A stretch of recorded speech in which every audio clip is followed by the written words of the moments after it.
It's Friday. We feeling good. It's fight night tomorrow for the weekend. You ain't got nothing else to do, so cracking open something nice. Shout out to Happy Dad, always getting me right. And I hope everybody's enjoying their lunch break and their Friday. Let's get right into it. Hey, yo, Pop.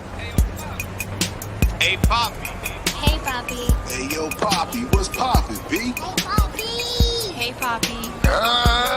Hey, Papi. Hey, Papi. Papi. Que pasa, mi bro?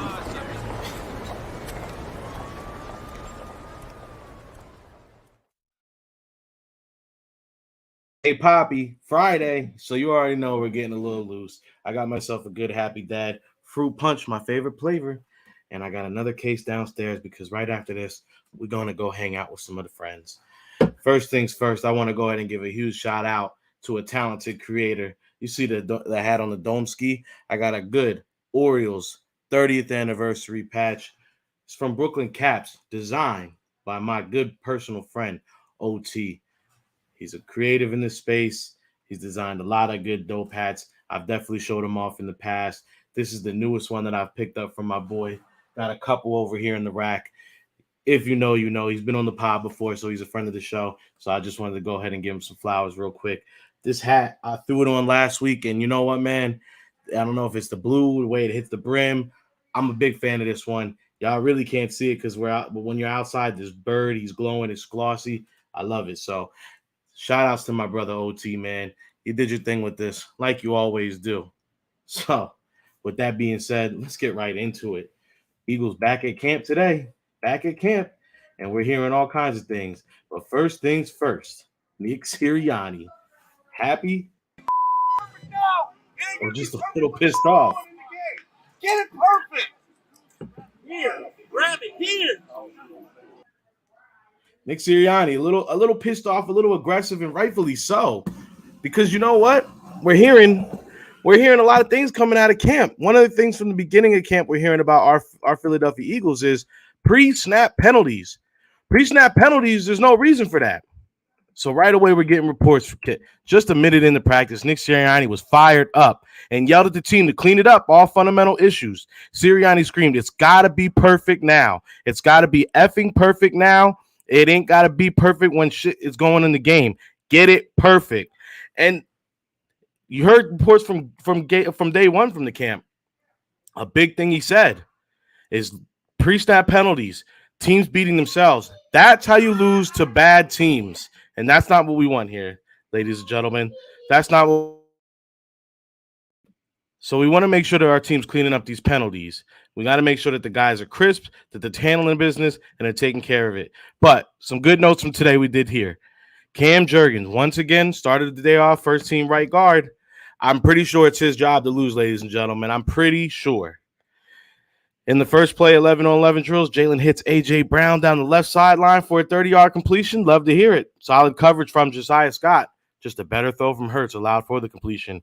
Hurts underthrew Devontae Smith for downfield, allowing Josh Jobe for a breakup. Nearly intercepted it, but didn't. But it was a good play. And then what I love hearing right here, rolling to his right, Jalen Hurts finds Quez Watkins deep down the sideline. And then we've been hearing this name a lot, ladies and gentlemen. Nolan Smith. Sack on Hurts, y'all. This kid is a stud. I'm hearing nothing but good things coming out about Nolan. And then right here, Jalen was Jalen Carter was double teamed as a play went to right. He pushed blockers over. Two guys were on the kid, and he pushes them over. That's what I want to hear about this kid. And to make matters even better, we get this little tidbit. I'm all about reading all the little comments because they all mean something. What's good with you, Mark? Sirianni is not playing. You could tell this is a coach who's motivated to get this team back to the Super Bowl because he knows what he has and he knows how that window can close. He knows what he's got, though, with this team. Now, getting back to Jalen Carter, not Jalen Hurts, Jalen Carter. A source inside the Eagles organization is convinced that Jalen Carter was the steal of the draft. per Sports Illustrated. So this isn't not no fly by night. This is real. Just 2 days into Eagles training camp, sources are already raving about Carter's ability. In fact, one source with the organization has already seen enough to claim the Eagles got the steal of the draft. The Eagles were a second away from Lombardi last season, and they somehow ended up with the best player in the draft. Unbelievable. Fly, Eagles, fly. Come on, people. If that doesn't get you hype about Jalen Carter, this kid is a monster. He's a beast. He's a freak of nature, and not to mention he's playing with a lot of other great talented players. Last year, our defense was solid. The offense was the star. The defense was solid. The defense got a whole lot better at it, all those young kids from Georgia. And I'm gonna tell you what, I'm excited about it. I'm pumped up. I can't wait to see what this defense is gonna do. And Jalen Carter, defense, it takes you a little time to acclimate. But once this kid gets acclimated to the speed, once he starts playing in real situations, oh yeah, get ready. We're in for a treat. Another treat that we're in for. Let's talk about it. It's fight night in Vegas tomorrow night. Now, I was already excited about these two gentlemen, but then when I saw this picture, two pound for pound champs at the welterweight class, and look at the feet, y'all. Look at the footwork. These guys both showed up in black Air Force Ones. Look at me right now. Black Air Force Ones. You already know we're getting a fight. Now, we saw the press conference that came through last night, and a lot of people. This is what everybody was talking about. This has got the most play. You a bitch, nigga. You a bitch, nigga. A lot of back and forth and a lot of aggression right here. You a bitch, nigga. You a bitch, nigga. Hold on. Talking to, nigga. Let Aaron. You a bitch, nigga. Because you keep talking like a bitch, nigga. So that's the clip that kind of blew up. And at first it looked like T-Bug was actually talking to Earl. And actually what it was is it was a lot of chirping from the crowd. So this whole fight has been very respectable to me. It seems like these fighters are very serious about their craft. They definitely, if you choose to be on one side, they want you to stay on that side. Per Cam and Murder Mace, they talked about it on their podcast. And this is true. It seems like everyone who takes a side, the opposition is saying, hey, all right, remember that. Because on fight night, I'm going to let you know. So these guys are both pumped up to fight each other. But I think these guys have been keeping it very respectful, very reserved. And until last night, this conference got real spicy real fast. And it started off with the trainers. So I think the trainers had a little bit more to say than the actual fighters themselves. We're here now, y'all. Ain't nothing else to say. He can't hide no more. So right here, this is T-Bud's trainer. Big fella. But he came to talk a little cash. It's time to take care of business. Work time. Work time. Work time.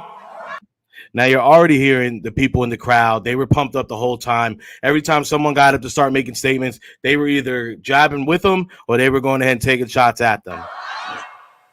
Also, I want to give a shout out to Red Spikes. He's another assistant trainer. Where you at, Red? Still kind of calm right now. Still kind of calm. Nothing too crazy going on here. Not yet. Sir. It's time to go to work, y'all. Now, right here, you can see this is where things start picking up. You can't either. You can't either. You can't do shit. You can't do shit to ring with him. People in the crowd chirping. I promise you that. Okay. All right. You got people in the crowd already chirping, getting involved. Which is, look, it's boxing. It's an aggressive sport. People are going to talk mess. People are going to say what they're going to say. We love it. We're here for that. That's why we love boxing. That's why we're here for the sport, But, it seemed like that crowd didn't want to relinquish it because as soon as Earl's trainer got up, we got this going on. And the reason why I said it's time to eat because he hadn't missed the meal. It's time to eat. Come on, fat jokes in 2023. It's time to eat. It's time to twirl. It's time to make it happen. I'm tired of talking. Yeah. Hey, listen. Hold your voice. Hold your voice. Hold your voice. Now, when I was younger, my papa would tell me, hold my voice. And I knew exactly what that meant. When an elder tells you to hold your voice, they mean it. This gentleman doesn't look as old as my pop nearly was. So I don't know about all that, but hold your voice is a very old school term from down south. Hold your voice, because y'all gonna get it. You can't talk, you can't fight, none of that. I mean, he wasn't lying. You can't talk and you can't fight. A lot of people in the crowd had a lot to say about these guys. And it was funny because when the fighters got up, they were pretty calm. I mean, Earl comes up with the longest intro ever. Name the truth. Big fish. Big fish. Man down. The biggest. Put him in the dirt. Grave digger. Grave digger. Belt snatcher. Okay. Mr. Errol Spence Jr. Now, I'm not mad at a guy having a couple nicknames. My man Earl had quite a few. He had quite a few. But hey, when you're going to go ahead and become pound for pound, undisputed, I guess you get as many nicknames as you want. He came up with calm energy though. So this is what I'm saying. The fighters were kind of calm. This strap season, true time.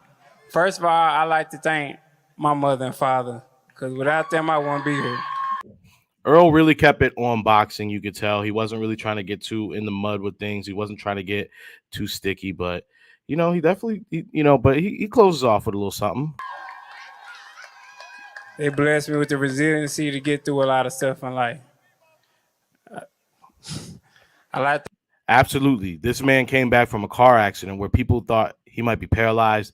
His walking might not be good. He was able to come back and still compete at the highest level and still become a champion. So definitely the resilience is there. Thank everybody coming out here and supporting.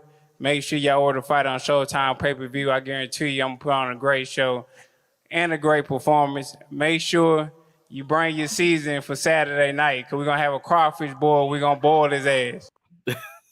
The crawfish boil was funny. Now, I didn't put it on here, but T-Bud does get up first, and when T-Bud gets up there, he said we're gonna have a fish fry. So as you heard, one of the nicknames that the announcer went ahead and said, he said big fish. So these guys threw a couple little jabs at each other, nothing crazy that I felt like warranted anything.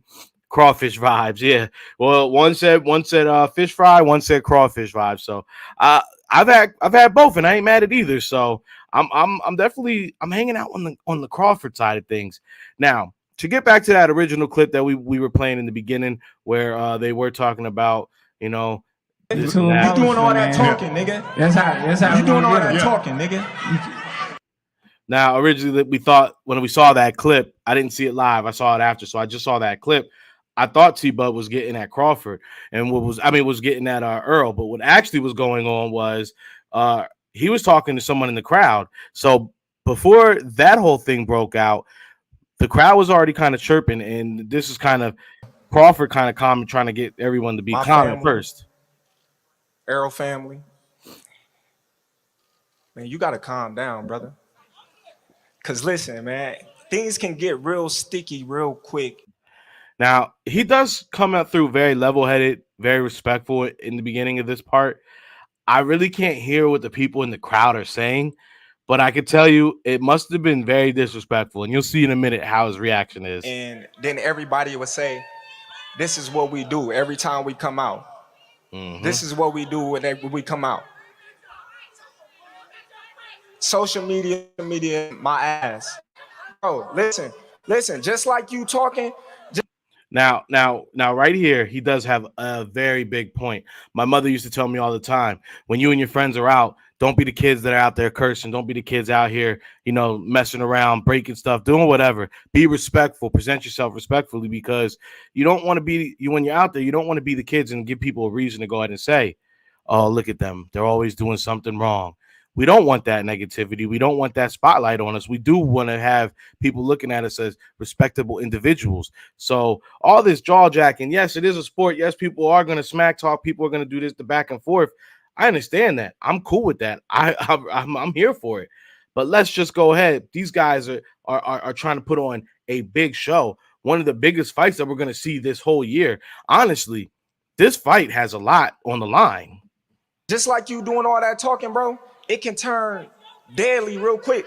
But on both sides, so why not support? Listen. And that right there, ladies and gentlemen, that is the reason I'm really playing this clip. Too many times over this past year, over these past 5 to 10 years, have we seen meaningless violence. And I'm gonna tell you, he's speaking big facts right here. We've seen meaningless violence. We've seen unnecessary deaths, all because people want to talk tough. People want to go ahead and have these things that they want to go ahead and say, and they think there's no consequences. Or sometimes people just say things and you never know who you're actually talking to. You never know where somebody's actual mental is. You don't know who that person really is that you are having a conversation for. And things can get real sticky real fast. A lot of tough guys don't talk much. They just going to go ahead and do what they got to do. And I respect T-Bud for saying this because it's real. It's real. Why not support your fighter? Support your fighter. You ain't got nothing wrong with that. Support your fighter. Y'all support y'all fighter. Let's come together, make this event a success. Instead of everybody saying every time we get together, you know what I mean, it's always shooting and violence. I'm hearing nothing but facts, and I'm not hearing nothing but how I would want a champion to speak. My son he's young, he's 4. He's going to be watching boxers. He's going to be watching these athletes. And when you hear them talk dumb, kids hear that, they think it's smoke. Look at all the stuff going on in Chicago. But when you hear a guy get up in front of a crowd of people, even people who are booing him and saying negative things to him, he's getting up with the level-headedness to go ahead and say the right thing. That's what we want going forward with our athletes and our superstars. That's what I want. Y'all can say whatever y'all want, but I'm probably older than you and been through way more than you. So you. Now, all that being said, everybody's got a breaking point, but I still feel Crawford handled it right. You know what I mean? I'm more mature, but you know what I mean? I wish Errol and his people's the best. You know what I mean? What? Oh, shit. Hey, everybody know Team Crawford. Y'all know I get active. Let's go. And that right there, that last part, that lets you know that T-Bud ain't really with the bullshit. He's with the business. What? Oh, shit. Hey, everybody know Team Crawford. Y'all know I get active. Let's go. So let me go ahead and let y'all know something real quick right now. If you ever been in a situation, you ever had someone talk kind of crazy to you and they have that kind of confidence, I'm going to let you know what you need to do. You say, you know what? You're right. I'm going to go the other way. My bad. That sentence right there will save your life, because whenever anyone talks to you that confidently, and then especially if they hit you with the little double tap on something, look, I'm gonna let you know somebody or themselves got the blower, or they know something that you don't know, and I'm gonna let you know whatever they know that you don't know will get you in a whole heap of trouble. So walk the other way. Say, you know what? You're right. My bad. Gracefully bow out of that one. And that's just a life lesson right there. So look, man, I mean, look, the stage is set. These two brothers, they don't do too much talking. I think that's maybe why the fight doesn't seem like it is as big of a fight as it actually is. You know, we're used to the Floyd Mayweathers with a whole lot of jaw jacking and putting on a performance in the show before the show. You know, you've had, Alvarez talks a lot more. These two gentlemen are very reserved, and they really do let the boxing and the fighting talk for them. Look, man, if you watched the press conference, you heard how many knockouts between the both of them. They both are undefeated. They're both laying it all on the line tomorrow night. This right here, this is two titans coming together. This fight, you don't get this too often in the fight world. Two guys at the peak of their powers, at the best parts of their career, in their prime, actually coming together, and one of them is going to risk taking that L tomorrow. This is like a fight from the 90s, when you used to get like Chavez versus Tito, when Mike Tyson would fight all these heavyweights. And even though they were scared of him, they were getting in the ring with him. You know what I'm saying? Like, this is on that level. So I urge you, if you were on the fence about watching tomorrow's fight, look, trust me, spend the bread, get the Showtime, or go ahead and use whatever app it is you use to go ahead and watch your fights. But I do guarantee you this. Tomorrow, 5 p.m. Pacific Standard Time, 8 p.m. East Coast Time, there's there's 3 undercards in the main event. I guarantee you guys are in for a show if you go ahead and see that main event. We're having a little fight party at my house, so I'm pretty excited for it. But like I said, man, Very rarely do you get two guys at the peak of their powers like this. It's gonna be a good time. And I'm like I said, bro, these guys have been very respectful up until last night when they met for this press conference. And that's kind of when everything came full circle. And it sounded like those people in the crowd weren't just fans. Those were people who were part of the camps or family members. So hey man, look, I can never tell anybody how to act in public, but I can only go ahead and give you a recommendation. I wouldn't be doing all that. I've got personal friends that have been in the fight business. I've got friends that have been in other competitions, and I'm always rep and I'm always show love to my people. But if one of my boys was doing all that, I would just go ahead and let him know. Calm that down. Hey, look, man, it's a Friday edition. The sun's out. I'm about to go have some fun with my son. But I did want to jump on here real quick and just let you guys know we appreciate everything you're doing. Make sure you're liking. Make sure you're subscribing. Share it. Tell a friend to tell a friend. Eagles are back at camp, so we're giving you guys updates. We're meaning to do these morning streams on Mondays, Wednesdays, and Fridays. My brother King, he's going to be with me sometimes he's not. Sometimes it's going to be a solo stream. Hey Papi has been like that, so I'm going to always give you guys something fun that's going on. And Monday, guys, we talked about it yesterday. We had the emergency pod. It's back. That's right. We got the word yesterday. We had a whole stream about it. The Kelly Greens are coming back, and they're going to be for sale. So make sure you got yourself ready, got the credit cards ready, your shop pays ready, whatever you use to go. Get yourself ready because those things are going to drop Monday, and they're going to sell like hotcakes. So I want everybody in on it because when we go out to the tailgates, we go out to the games, I want everybody sporting that Kelly Green, especially when our team is wearing it on the field. It's going to be a good time. I'm excited. I'm trying to pull up to the function like this with me and all my friends. Yeah. And hey, man, other than that, bro, everybody have a great weekend. Enjoy yourself. Anything shocking goes on, we'll be here first thing Monday morning to go ahead and talk about it. Make sure you are tapped in later on tonight. Cozy and Twizzy. That's right. Cozy and Twizzy are gonna have their own. They're gonna have their own stream tonight. They're gonna give you guys a little get active. Both of those boys. They're a good time. They're both funny as hell. You're gonna have some things. So just get a couple happy dads. Get the stream ready, and you're gonna be sitting there having a good time. So hey, man, tap in, Swoop Boys. Don't forget we're doing the tailgate takeover LA. Other than that, y'all have a great weekend, and we'll holler at you. Peace. Hey, yo, Pop. Hey, Papi. Hey, Papi. Hey, yo, Papi. What's poppin', B? Hey, Papi. Hey, Papi. Hey, Papi. Hey, Papi. Papi. Que pasa, mi